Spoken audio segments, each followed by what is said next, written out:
Surat, Mumbai, Chennai, Bangalore or Srinagar? Which city managed COVID the best? Was India's response to COVID-19 dependent on some political party or some bureaucrat? Was the response proactive or we were just reactive?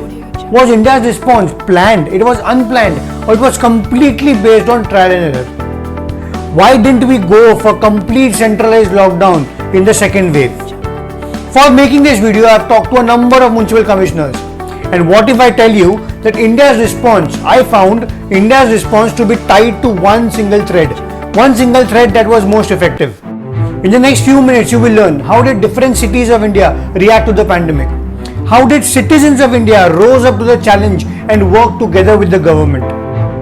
Why didn't we go for centralized lockdown in a second wave? And what was that one solution? What was that one solution that worked well and which, if implemented, can solve most of the problems in India's cities? Hi, I'm Chinmay and welcome to 10th episode of Politics, Policy and You. Simplifying complex policy for everyone in this country is my mission. If you think this video is adding value to you, please share this to as many people as possible and please don't forget to subscribe to my channel. In early 2020, the deadly coronavirus struck us. There was complete lack of clarity. We did not know how to fight with this virus. All we could see is people dying in countries like Italy, Spain, etc. And we went for a complete nationalized lockdown. Total nationwide lockdown for 21 days. The Prime Minister said that the move is necessitated by the fast-spreading nature of the novel coronavirus. When this happened on 24th of March 2020, India had hundreds of cases. You thought these cases were high? Well, the second wave struck. The second wave was deadly. The second wave was devastating. And today, after around 3 crore confirmed cases and around 4 lakh deaths, India still did not go for complete national lockdown in the second wave. Why? Why did this happen? Because in the last 1.5 years, something happened that no one told you. We started with trial and error. We started by not knowing how to fight with this virus. But in the process, our governments learned. In the process, we evolved, and the governments came to a conclusion that maybe centralized lockdown is just not needed. Mumbai's model of COVID management is appreciated by agencies like Niti Aayog, WHO and the central government. The way Mumbai tackled COVID virus in Dharavi is being followed by countries like Philippines. One of the first steps that Mumbai's commissioner took was to abolish the central control rooms and establish ward-level war rooms. With this, even during the peak when Mumbai had around 10,000 cases, each ward received only about 400 cases. I'll explain completely Mumbai's model of COVID management in this video. If you have not seen it, please do see it and let me know how did you find it. Even cities like Bangalore and Chennai established zonal level triage centers. These triage centers categorize patients into those needing home isolation, those needing hospitalization and those needing ICU beds. All this was done again at a zonal level, which means the pressure on the centralized system was completely avoided. Cities like Surat learned from the history.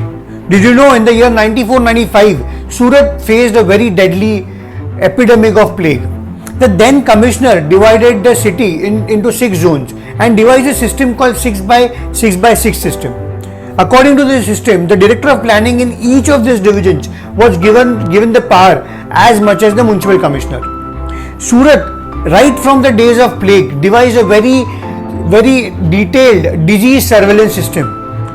This disease surveillance system was still used in times of COVID. What the municipal corporation just did is to increase its staff, and due to which the entire city could be covered in a very few days. The same city of Surat also had something established called Dhanvantari clinics.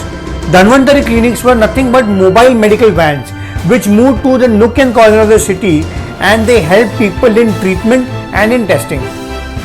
I talked to the commissioner of Cuttack. She told me that the entire city, which is divided into 59 wards, for COVID management was divided into 12 zones. 12 zones based on the presence of primary healthcare center, with each of these zones having around 3 to 4 wards. In each of these zones, there was a rapid response team that was stationed. The work of this rapid response team was to go to every COVID positive house and to distribute isolation kits, to be in touch with people on WhatsApp and to conduct webinars. During the peak of COVID, when the healthcare systems were stretched, when the governments were struggling, when the chips were down, the citizens of India rose to the occasion. They worked together in communities, and they worked together with the government.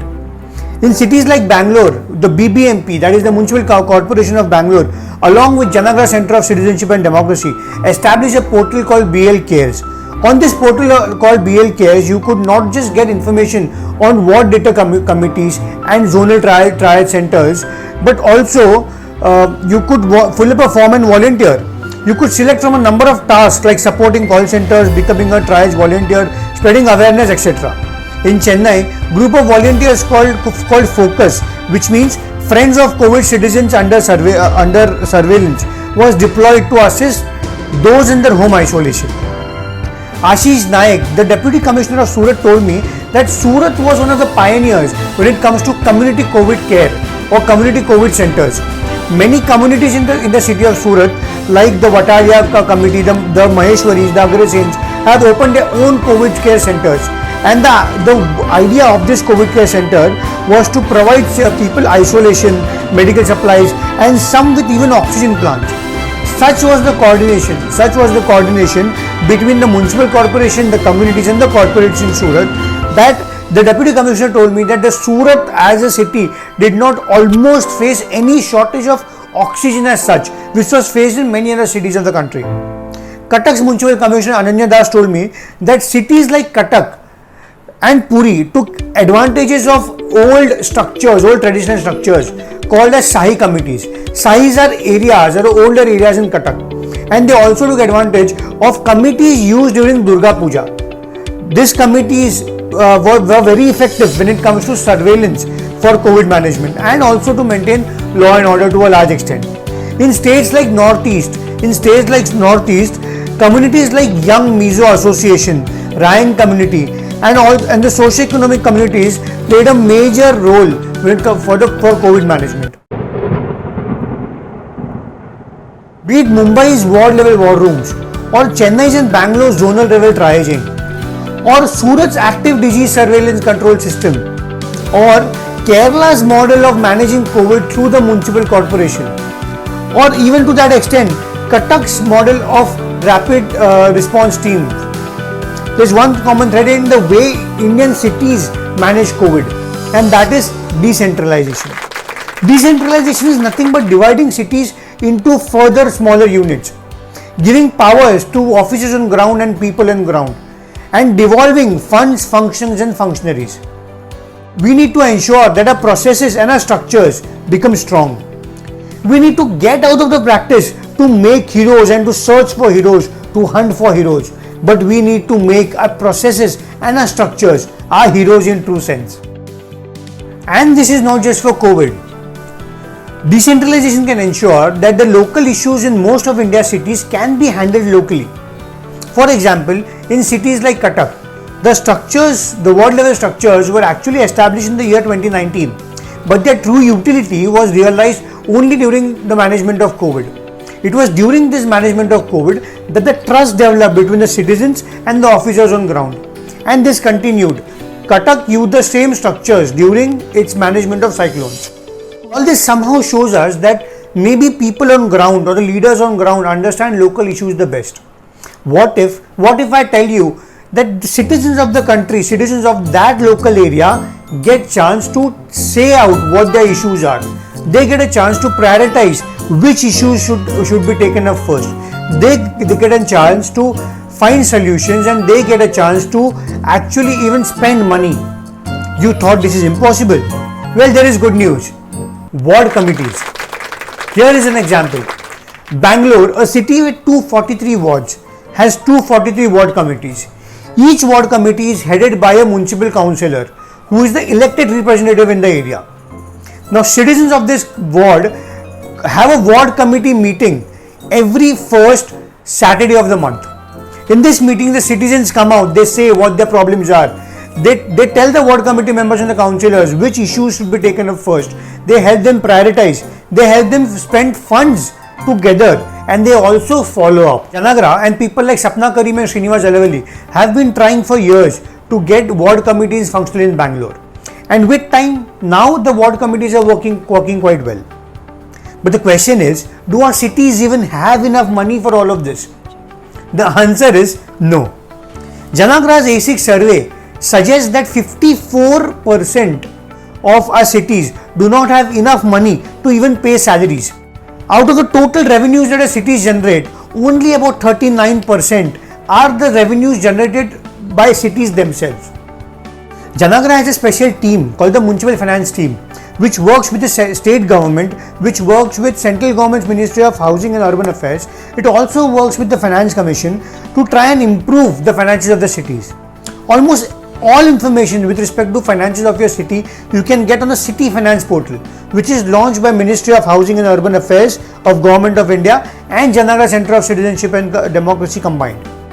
While we keep focusing on the garbage, the potholes, the traffic, all these things are generally symptoms. All these things are generally tip of the iceberg to something deeper that is not in place. The structures are not in place. Institutions like Janagra Centre of Citizenship and Democracy have been tirelessly working for the last 20 years to fix these structures, to fix these systems, what they call as the city systems. This video is a tribute. This video is a salute to institutions like Janagra. Janagra will soon be my ex-employer. I want to thank everyone from the bottom of my heart. I want to thank the CEO Shrikant Vishwanathan, Sapna Karim, Vachna, Maitri, Srinivas Alavalli, and the entire team of Janagra for showering so much of love on me and for supporting me. I have never seen such passionate individuals working at one place and passionate on the vision of nation building. What I've learned in Janagra, definitely I'm going to use this a lot more through my videos and through my next assignment. But the goal is definitely going to be the same. The parts might be different. The goal will always be nation building together. Now, what can you do as citizens? First, understand why was India's response different in the first and second wave, and why and how this decentralization will work. Second, discuss. Start a discourse in the country on how decentralization should work and how should more powers be devolved to the citizens and politicians on ground. Join the awesome public forum established by Janagra called City Politics. City Politics has some amazing discussions on the ways to improve our cities. And third, participate. Participate in processes and participate in campaigns in your cities. Work with your city governments to make your city a better place to live. And yes, of course, if you like the video, tell me in the comment section below. Share this video to maximum people as much as you can. Don't forget to subscribe to this channel because your subscription is my motivation. And of course, don't also forget to like my Facebook page, which is Chinmay Dandekar page, and follow me on Twitter on Chinmay UD. Thank you guys. Have a nice day. Meet you in the next video. Thank you.